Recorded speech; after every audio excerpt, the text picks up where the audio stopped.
I received this ball badge from the company to go ahead and check out. This one says Gilmore 18, which is from the famous Happy Gilmore movie with Adam Sandler. This basically will go ahead and mark your ball. It is super easy to use. As you can see, this one says Gilmore 18. What you're going to do is you're going to take your golf ball, simply go ahead and roll it across the golf ball itself. If you like the way it looks, great, you can keep it like that. If you don't, simply take a little bit of alcohol and you can go ahead and wash it off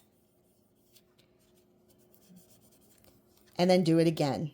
Again, super easy to use. My kids were absolutely ecstatic about these and we're super happy about getting them.